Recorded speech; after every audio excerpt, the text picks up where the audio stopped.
Peace and blessings to all of God's children on this monumental Monday morning. Yeah, I'm on to something a little bit different here. This is my humble abode. Right now, it's about 4:20 a.m. in the morning. These are the days. This is about the time my typical day starts. Of course, today is Monday. I'm a custodian at the church. After I finish this, I head over there and start my cleanup from yesterday's service. We had a great day yesterday. Some children were baptized, etc. But I wanted to sort of pick up this format. This particular instrument I'm using, I had it in my drawer for over a year, maybe a couple of years, and just never got around to it. And I want to take off from that, use this as a segue to say, there's a story about this beggar. He sat in this place for many, many years, begging every day. This is a different time and space. So try to catch the moral of the story. And one day he passed away, as we all do. You know, none of us get out of here alive. And they said, well, we're going to burn him. And they said, well, he sat here all his life begging, for some type of, help. Let's burn him right here. So as they went to dig the grave, they went down a few feet and they hit this container. And inside of this container was all forms of wealth. Now, the moral of the story is, until we go deep enough inside of ourselves, we can never find out truly who we are. So I figured today, I would sort of like bring the pieces together so you can connect the dots, articulate what it is with me. What I found over years of making a whole lot of mistakes, must-takes, and all this is, there's a certain formula I operate by. Now, I'm not saying this is going to work for you. I'm merely giving you what I've searched for me, for you to research in yourself. And I mean no type of disruption in anybody. I'm not comparing anybody to anything else, anything like that. But I start my days. I've learned through life, the hard knocks of life, that University of Hard Knocks, that what works for me and what sets a good pace for me is for me to wake up in the morning, give praise, honor, and glory to the God I worship in the manner that I worship. Now, let me say something here. When I say Rastafari, that's one love. That means lottie-dottie and everybody has a place at this table. I don't care what your ethnic, but I don't care about that.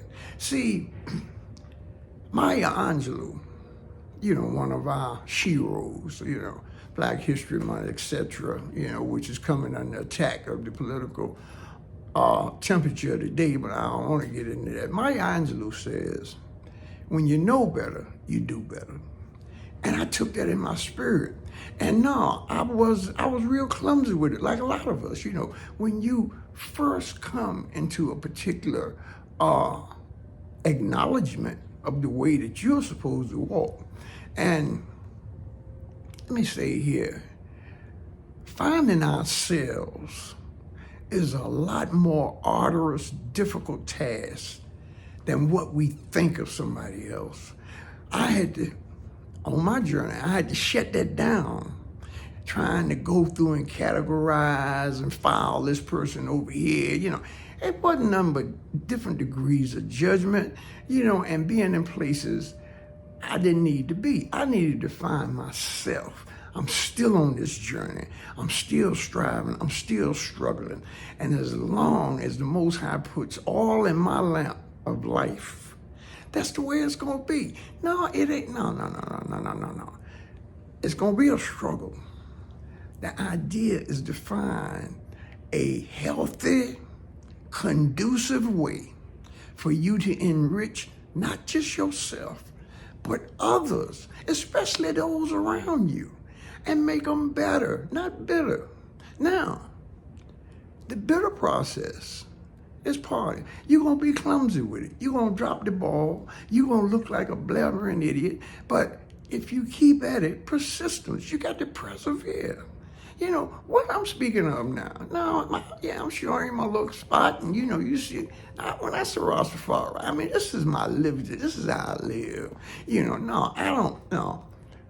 Don't get it twisted. Every Rasta, man or woman you meet, is a book. Just like when you open the scriptures.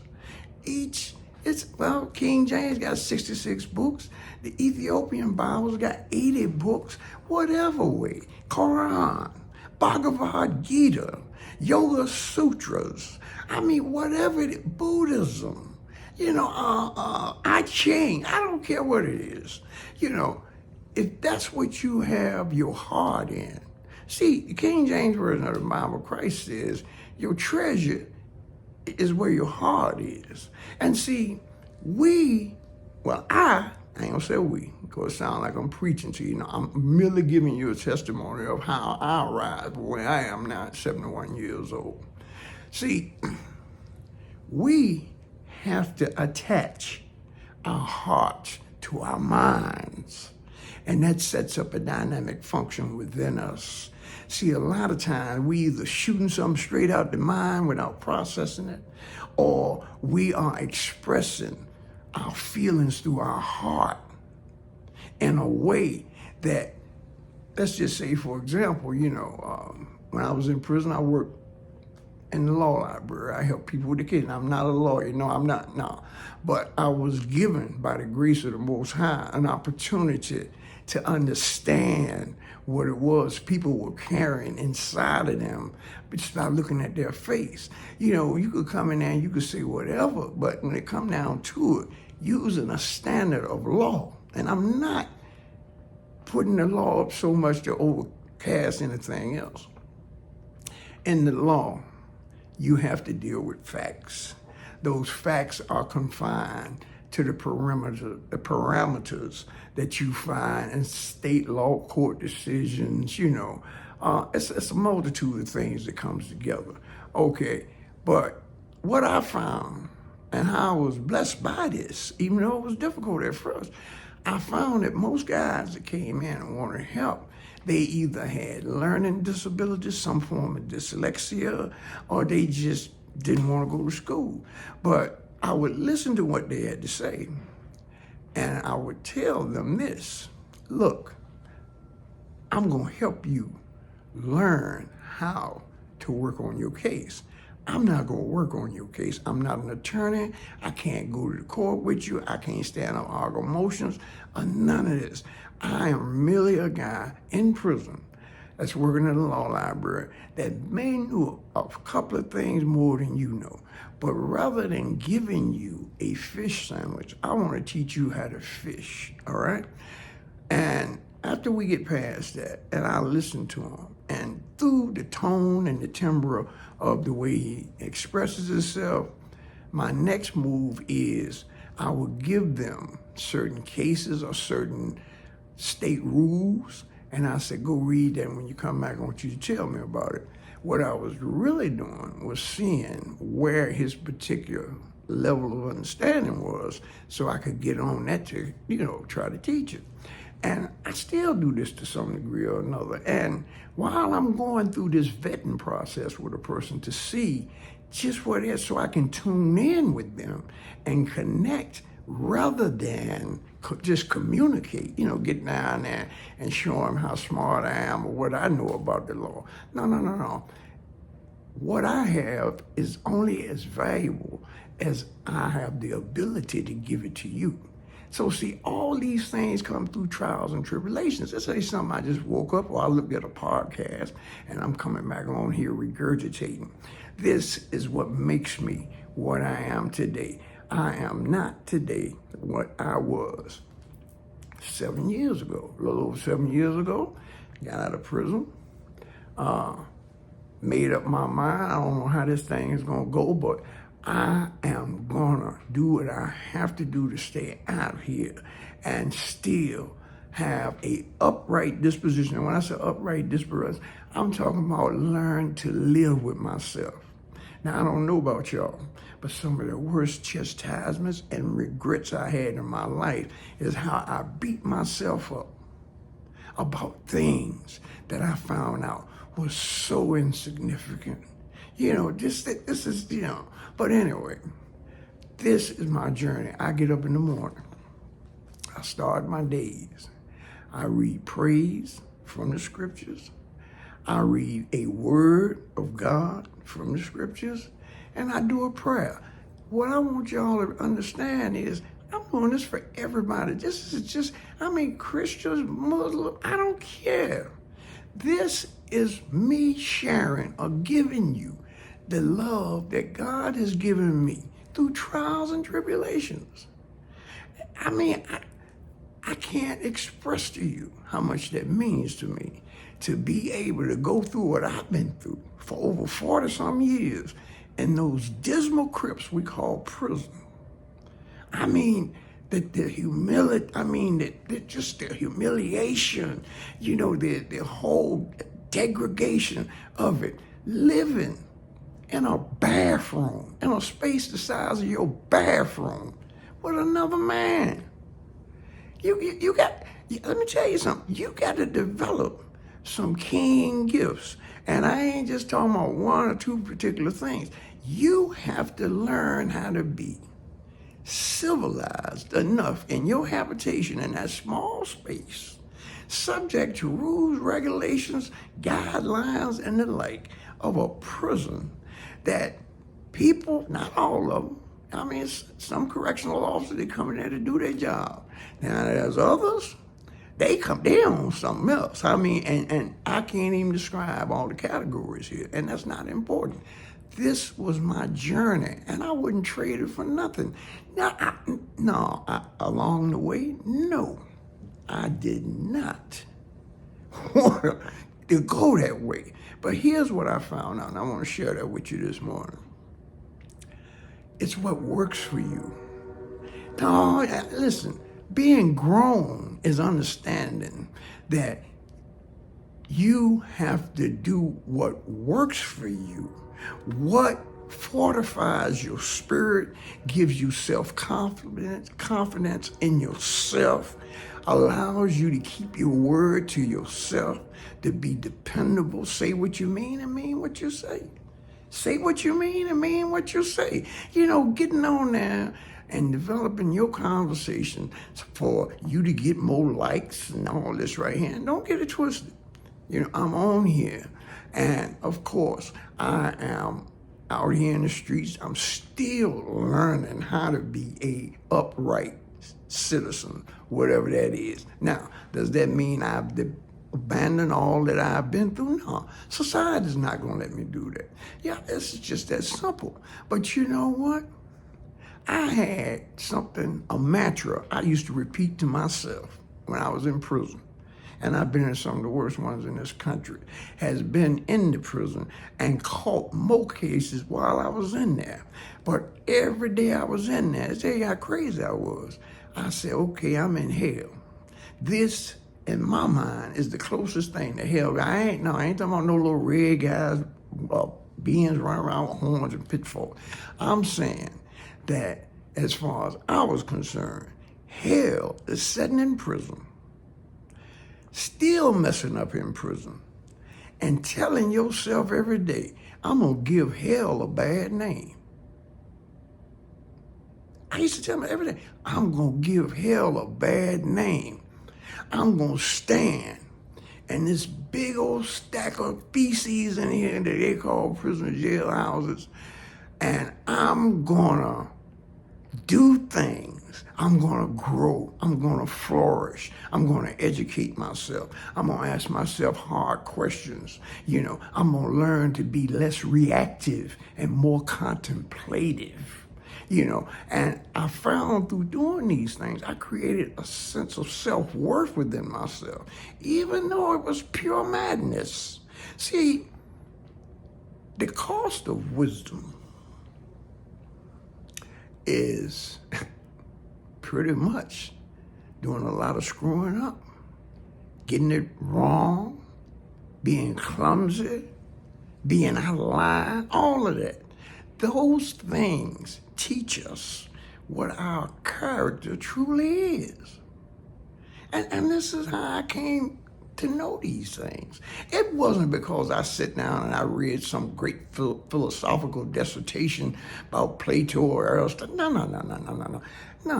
Now, what drove me is the theme of this month. I wanted to find out who I am and whose I am and where did it all start. So education, and I came up in an era, when I came here as a young man, it was a lot of Vietnam veterans. When them guys came back from the war, my brother-in-law, the pastor of my church, I mean, there's a number of people, when they came back, they were hated.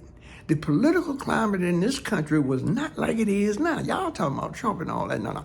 It was a whole different scene. Everybody was mad as hell. College students, black people, I mean, you name it. We had, I mean, and don't believe it, white folks had their groups too. Weatherman Underground, different. Everybody was bad. And they was in rebellion. And it was a rebellious period. But let me go back a little farther with you. As a child growing up in the South, my sister and I, who's a couple of years older than me, Beverly Black, love her. I mean, she just wanted to be with me every step of the way. When we grew up in the South, that what you saw Rosa Parks, what we applaud Rosa Parks for getting on the back of the bus, that was still in effect.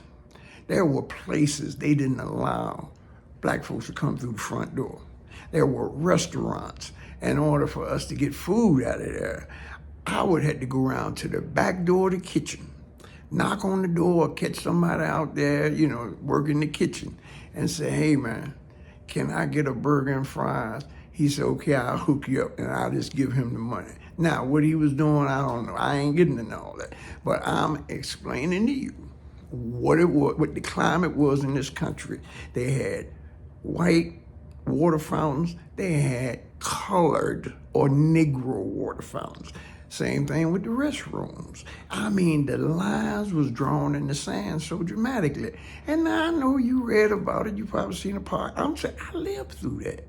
When Martin Luther King went to D.C. in 60, I mean, all of that stuff in 60, I was there. I was that little kid who really, the term for me at that time was you grown, you so grown. But I just, I saw it and I went at it, And it was that enthusiasm that I went at things. God kept his hand around me because I tell you, and I don't get no bunch of stories, but this is the things that made me. I come from that. Now I'm able to sit here in this room. It ain't much. I mean, I live in an old folks' home. This is a low-income house. But let me tell you something. It's like a mansion with so many rooms in it, I don't know they're in here. And this is the things I celebrate in my life. Not what I coulda, woulda, shoulda have. That's something else I found out in my trials and tribulations in prison and going to surrogation. If I coulda, woulda, shoulda is the hottest part of hell. None of it never happened. It's just something going on inside of my kingdom, my side of my head. It never made manifestation into